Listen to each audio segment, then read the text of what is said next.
요즘 흔히 유튜브에서 인기가 있는 콘텐츠들을 보면 몇 가지 공통점을 발견하게 됩니다. 하나는 치유라고 불리는 힐링이고요. 또 하나는 위로인 것이죠. 여행이든 아니면 너무나 무의미 보이는 멍 때리는 콘텐츠든 그것을 즐기는 이들은 자신들의 삶 가운데서 복잡하게 진행되어지는 모든 일이나 개인적인 업무들을 내려놓기를 원합니다. 도대체 왜 저것이 인기가 있는지 알 수 없는 다양한 콘텐츠들 속에서도 그것을 통해서 위로를 얻고자 하는 마음이 담겨져 있음을 보게 됩니다. 저는 이러한 사회적 현상을 보면서 좀 고민이 많습니다. 사실 한국 사회는 이전보다 많이 풍요로워졌습니다. 과거에 저를 비롯한 제 위의 세대들은 그런 생각을 가지고 있었죠. 지금보다 경제적으로 좀 더 풍요로워지면, 지금보다 내가 물질적으로 뭔가를 더 많이 가지게 되면 우리는 더 여유를 가지고 더 위로를 받으며 상처에 치유를 받을 수 있을 것이다 라고 말이죠. 그렇습니다. 2026년 한국 사회는 전혀 꿈꾸지 못했던 물질적인 부를 축적해 놓은 상태에서 그것을 누리고 있습니다. 그런데 왜 청년 세대들, MZ 세대들은 더 많은 치유와 더 많은 위로를 요구할까요? 흔히 기성세대들이 쉽게 내뱉는 말처럼 그들이 연약하기 때문에 혹은 나약하기 때문일까요? 아니면 치유나 위로라고 하는 것이 본질적으로 물질적인 것 혹은 자본의 가치로 전환할 수 없는 그 무엇을 포함하고 있는 것일까요? 인간이 누리는 많은 행복과 위로 그리고 치유의 과정 속에서 그런 물질적 토대를 부인할 수는 없을 것입니다. 하지만 인간은 육체를 가진 존재이자 영혼 혹은 정서적 존재라고 하는 것을 잊어버려서는 안 됩니다. 제가 생각하기에 저를 비롯해서 소위 기성세대라고 불리는 이들이 간과했던 점이 바로 이 점인 것 같습니다. 그렇기 때문에 우리 사회의 문제를 정말로 진지하게 고민하는 이들이라면 진정한 치유와 진정한 위로가 무엇인지에 대하여 진지하게 고민해야 된다고 생각을 합니다. 그런데 말이죠. 제가 안타깝게 생각하는 것은 과거에 치유와 위로를 이야기할 때 빠지지 않았던 종교적 가치들이 더 이상 세속화된 사회에서 힘을 얻지 못하고 있다고 하는 것입니다. 좀 더 정확하게 이야기를 하면 과거 영적인 가치를 이야기하면서 인간의 참된 위로와 치유를 이야기했던 기독교적 가치가 2026년 한국 사회에서 더 이상 영향력을 미치지 못하고 있다는 점입니다. 하지만 그렇다고 해서 기독교의 문화가 치유나 위로의 문화가 없었던 것은 아닙니다. 그런데 왜 2026년 한국 교회는 이러한 모습을 한국 사회에 제공하지 못할까요? 그것은 아마도 7, 80년대 한국 교회가 성장하는 가운데서 외적 성장 문제에 집착을 했던 한국 교회가 기독교의 오랜 전통인 영적 성숙을 통한 위로와 치유의 과정에 대해서 외면해 왔기 때문이라고 생각을 합니다. 사실 기복주의적 번영신학으로 대표되어지는 과거 한국 교회의 신학적 흐름을 살펴보면 거기에는 영적인 것 혹은 정서적인 것이 들어갈 자리가 없습니다. 교회를 다닌다라고 하는 것은 예수를 믿는다는 것을 의미하며 예수를 믿는다라고 하는 것은 하나님의 축복을 누린다는 것을 의미했습니다. 문제는 그 하나님의 축복에 있어서 총체적인 인간에 대한 이해가 아니라 물질적이며 특히 자본주의적 가치에 의해서 인간이 잘 된다라는 개념으로 이해했다고 하는 것이죠. 그러다 보니 사회적으로 성공할 때 특히 경제적 측면에서 부유해지는 것을 하나님의 축복이다라고 주장해오며 가르쳐 왔습니다. 그 어느 나라보다 세속화에 대한 거부감을 가지고 있는 기독교 근본주의가 주류를 형성하고 있음에도 불구하고 한국의 기독교 근본주의 대형 교회들은 미국이나 유럽보다 더 세속주의적 관점 속에서 기독교의 가치를 변질시켜 왔던 것이죠.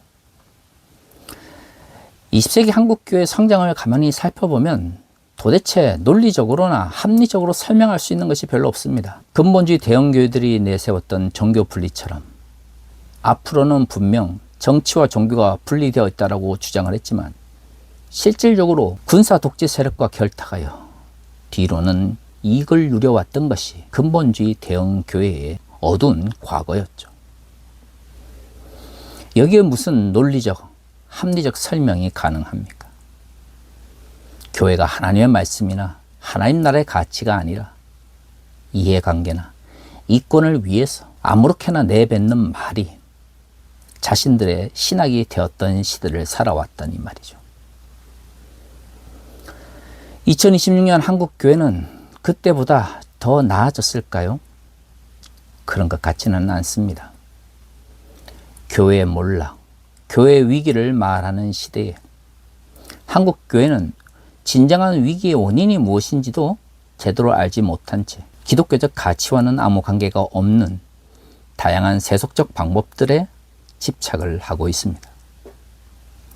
왜 근본주의적 성향이 강한 교회일수록 합리적 대화가 이루어지지 않을까요? 왜 한국교회 내에서는 한국교회 미래를 위한 공론화의 과정이 그토록 어려울까요? 대화를 한다라고 하는 것은 나의 말을 내뱉는 것에서 끝나는 것이 아니라 대화의 대상인 상대의 말을 듣는 것에서도 시작되는 것입니다. 상대의 말을 듣고 나의 말을 하는 과정 속에서 현재 우리가 가지고 있는 문제의 근원을 파악할 수 있는 것이죠. 그런데 말이죠. 내가 하는 말이 상대가 전혀 이해할 수 없는 방식으로 마구잡이로 내뱉을 경우 그 대화는 단절될 수밖에 없습니다. 더구나 아무런 논리가 없는 상태에서 나의 이권에 따라 나의 생각을 내뱉은데 대신 상대가 비판하거나 상대가 다른 생각을 가지고 있을 경우 그 이야기에 귀를 기울이지 않는다면 근본적으로 교회 내에 공론장이나 공론화의 과정이 생겨날 수가 없는 것이죠. 이것이 오늘 한국교회가 안고 있는 가장 큰 문제입니다. 그럼에도 불구하고 이러한 현실을 인정하지 않고 있습니다. 그렇기 때문에 문제가 해결되지 않는 것이죠. 저는 위로와 치유를 필요로 하는 이 시대에 기독교적 가치가 그 대답을 줄 수 있어야 된다고 생각을 합니다. 적어도 예수 그리스도를 믿고 교회를 다니는 이들에게도 이러한 대답을 주기 위하여 노력해야 된다고 생각합니다. 오늘 우리가 읽은 유다서 1장 17절에서 23절의 말씀은 교회가 혼란의 시대에 줄 수 있는 가장 큰 위로와 치유의 방법을 제공하고 있습니다. 17절 이하는 이렇게 이야기합니다. 사랑하는 자들아, 너희는 우리 주 예수 그리스도의 사도들이 미리 한 말을 기억하라. 그들이 너희에게 말하기를 마지막 때에 자기의 경건하지 않은 정욕대로 행하며 조롱하는 자들이 있으리라 하였나니 이 사람들은 분열을 일으키는 자며 육에 속한 자며 성령이 없는 자니라. 17절에서 19절을 살펴보면 유다서 공동체를 향해서 전파하였던 복음 속에서 다가올 고난에 대해서 어떤 식으로 가르쳤는지를 기억나게 하고 있습니다. 유다 공동체는 정확하게 어떤 어려움 속에 있었는지는 알 수 없지만 큰 고난의 한 중심에서 위기를 겪고 있었던 것만큼은 확신합니다. 그 위기 가운데 있는 유다 공동체를 위로하며 권면하기 위해서 유다서의 말씀이 쓰여진 것이죠. 그런데 오늘 우리가 읽은 본문의 말씀을 살펴보면 그 마지막 때에 다시 말해 유다 공동체가 큰 어려움을 겪을 때에 나타나는 도덕적 회의 현상이 발생하고 있었다는 것을 알 수가 있습니다. 여러분들이 나중에 유다서 1장 1절부터 오늘 우리가 읽은 본문의 말씀 앞에 즉 16절까지를 읽어보신다면 거기에 유다서만의 가장 독특한 가르침이 포함되어 있다는 것을 알 수가 있습니다. 하나님의 말씀을 거역한 천사를 가두는 이야기라든가 모세의 시체를 두고 악마와 천사가 논쟁을 벌이는 이야기 같이 다른 사도들의 편지 속에서는 거의 전승으로 내려있지 않은 이야기들이 유다서에만 기록되어 있는다는 것을 알 수가 있습니다. 그러다 보니 흔히 유다서를 신비한 방식으로 해결하려고 했던 이들이 과거에 많았습니다. 하지만 유다서의 이러한 이야기들은 전후 문맥 속에서 이해되어야 합니다. 구약의 이야기를 가져와서 설명하고 있는 그러한 이야기들의 연결 속에는 한 가지 공통점이 있는 것이죠. 그 이야기의 주체가 되는 이들이 하나님 앞에서 분명한 잘못을 저지릅니다. 그리고 그 잘못에 대해서 하나님께서 당장 심판하지 않으시고 인내로 참으신다라고 하는 것이 깔려져 있는 것이죠. 하나님을 거역한 천사도 그렇고요. 발람 선지자에 대한 이야기도 그렇고요. 모세의 시체에 대하여 소유권을 주장했던 악한 영도 마찬가지입니다. 그들은 하나님의 뜻대로 행하지 않는 이들을 대표합니다. 그런데 그들은 그러한 잘못을 저짐에도 불구하고 당장 하나님의 심판을 받지 않습니다. 대신 하나님의 경고를 받게 되죠. 이런 비유들은 결국 고난 가운데 있는 유다 공동체 사람들의 상황을 묘사하고 있는 것이죠. 하나님 말씀대로 살아가기 위해 노력하고 있는데 어려움을 겪게 됩니다. 문제는 그 어려움이 당장 해결되지 않은 상태에서 고난을 주는 사람들은 뭔가 잘 되는 것 같고 뭔가 그들이 권력을 가지고 있는 것처럼 보이는데 믿음대로 살려고 하는 이들은 더 어려움 속에 있거나 당장 그 고난의 문제가 해결되지 않는 현실에 직면하게 되는 것이죠. 오늘의 이야기는 그러한 현실 속에 있는 이들 중에서 연약한 믿음으로 인하여 도덕적 해이에 빠졌던 사람들에 대한 경고를 담고 있습니다. 그렇기 때문에 20절에서는 반대되는 삶을 살 것을 권면하고 있는 것이죠. 20절 이하는 이렇게 이야기합니다. 사랑하는 자들아, 너희는 너희의 지극히 거룩한 믿음 위에 자신을 세우며 성령으로 기도하며 하나님의 사랑 안에서 자신을 지키며 영생에 이르도록 우리 주 예수 그리스도의 긍휼을 기다리라. 현실 속에서 믿음으로 인하여 고난받고 있는 유다 공동체, 그러나 그들의 문제가 당장 해결되지 않은 상태에서 그들을 핍박하는 이들은 뭔가 잘 되는 것처럼 보이는 이런 불의한 세상 앞에서 하나님의 심판이 당장 임하지 않는다 할지라도 결국엔 하나님께서 그런 불의한 자들을 심판하실 것을 기억나게 합니다. 그리고 그런 하나님의 심판을 기억나게 하면서 현실 속에서 그들의 도덕적 회의에 참여하지 말고 정결한 삶을 유지할 것을 이야기하고 있는 것이죠. 유다서를 전체를 살펴보면 이러한 두 가지 중요한 기둥이 이 유다서를 떠받치고 있다는 것을 알 수가 있습니다. 그런데 말이죠, 22절과 23절을 살펴보면 이러한 도덕적 해이에 빠지지 않고 하나님께서 기뻐하시는 정결한 삶을 살아가야 되는 이들이 오직 자신만의 정결함에 집중할 것이 아니라 현실의 어려움을 인하여 믿음이 연약해지거나 혹은 도덕적 해이에 빠진 이들을 긍휼히 여길 것을 이야기하고 있습니다. 22절과 23절은 이렇게 이야기합니다. 어떤 의심하는 자들을 긍휼히 여기라. 또 어떤 자들을 불에서 끌어내어 구원하라. 또 어떤 자를 그 육체의 더럽힌 옷까지도 미워하되 두려움으로 긍휼히 여기라. 22절과 23절을 살펴보면 도덕적 회의에 빠져 죄를 짓는 이들에 대한 긍휼의 마음을 강조하고 있습니다. 여기서 우리가 오해하지 말아야 되는 것은 유다서의 저자가 긍휼의 마음을 강조한다고 해서 그들이 빠져 있었던 도덕적 회의가 올바르다 혹은 좋은 것이다 라고 말하고 있지 않다라고 하는 것입니다. 도덕적 회의에 빠져 죄를 지은 것은 분명히 죄입니다.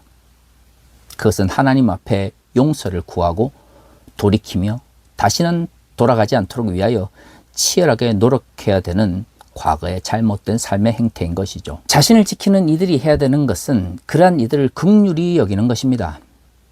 그것은 그들이 죄가 없다라는 것이 아니라 그들이 지은 죄가 현실의 고난과 어려움으로 인하여 나타난 인간의 연약함의 표현이기 때문이죠. 우리는 의도적으로 죄를 짓거나 혹은 죄 짓는 것을 즐겨하는 이들이 아니라 인간의 연약함으로 인하여 죄에 빠지는 이들에 대한 긍휼의 마음을 가져야 합니다. 하지만 동시에 잊지 말아야 하는 것은 그렇다고 해서 그들의 과거를 무조건적으로 정당화해서는 안 되는 것이죠. 잘못은 잘못입니다. 그것은 분명한 회개와 용서의 과정을 밟아야 하는 것이죠. 우리는 그들의 연약함에 대해서 긍휼한 마음을 가지고 그들이 돌이켰을 때 그들의 손을 잡아줄 수 있는 마음을 가져야 하는 것입니다. 그러면 어떻게 고난과 어려움 속에서도 도덕적 회의에 빠지지 않고 자신을 지켜서 연약한 믿음을 가진 사람들에게 긍휼까지 베풀 수 있는 성숙한 믿음으로 나아갈 수 있을까요? 유다서 전체를 살펴보면 유다서의 저자는 하나님의 심판에 대해서 끊임없이 이야기합니다. 문제는 그 하나님의 심판이 지금 당장 우리의 삶 가운데서 실현되지 않는다라고 하는 것입니다. 왜일까요? 하나님께서 인내하시고 기다리시기 때문입니다. 죄를 지은 자들을 긍휼히 여기는 것도 그들이 죄를 무조건 용서하기 때문이 아니라 그들이 언젠가는 돌이켜 회개하며 자신의 죄를 고백할 것을 전제로 하고 있는 것이죠. 17절 앞에 있는 다양한 비유적 설명들도 결국에는 죄악을 정당화하는 것이 아니라 그 죄악에도 불구하고 심판을 지금 당장 내리지 아니하시는 하나님의 자비와 인내가 강조되어 있는 것입니다. 이런 관점에서 보면 고난과 어려움이 있는 현실을 살아가는 그리스도인들에게 참된 위로와 치유는 하나님의 심판에 대한 강력한 믿음입니다. 지금 우리가 살아가는 현실은 죄악으로 뒤집혀 있습니다. 하나님 말씀대로 살아가려고 하는 자들, 정결함을 유지하려고 하는 자들, 하나님의 뜻대로 실천하려고 하는 이들은 고난 가운데 있을 수밖에 없는 것이죠. 이럴 때 우리 자신을 강건하게 만드는 것은 무엇입니까? 비록 하나님께서 지금 죄악을, 지금 악한 일을 행하는 자들에게 당장 심판하지 않는다 할지라도 결국에는 하나님의 심판이 우리 앞에서 공의롭게 이루어질 것이라고 하는 종말론적인 믿음이 우리를 붙들어 주고 있는 것이죠. 유다서는 그것을 강조하면서 정결한 삶, 하나님께서 기뻐하시는 정의로운 삶에 대해서 이야기하고 있는 것이죠. 어려움과 고난이 있을수록 참된 위로와 참된 치유는 공의와 정의로 심판하시는 하나님의 심판에 대한 강한 믿음에서 출발할 수밖에 없습니다. 한국교회가 번영신학을 통해서 성장을 하다 보니 예수 믿으면 잘 된다, 평안하다, 아무런 문제도 어려움도 없다, 고난이 닥쳐도 쉽게 해결된다라고 가르쳤던 것이죠. 그러한 번영신학의 왜곡된 신앙이 우리 앞에서 고난의 문제를 외면하도록 만들었습니다. 하지만 그러한 치유와 위로는 가짜입니다. 유다서가 말하고 있는 것처럼 참된 치유와 위로가 가능하려면 공의롭고 정의로우신 하나님께서 마지막 때에 그들의 잘못에 따라 심판하신다라고 하는 강한 믿음을 가져야 하는 것이죠.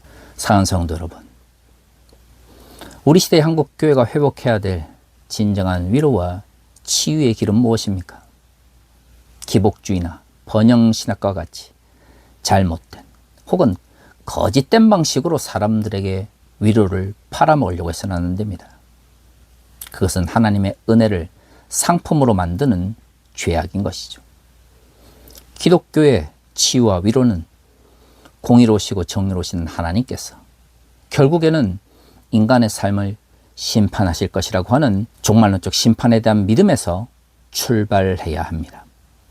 그것이야말로 진정 하나님의 위로를 받을 수 있는, 그리고 고난 속에서도 우리가 치유를 얻을 수 있는 참된 믿음의 가치인 것이죠. 다시 하겠습니다.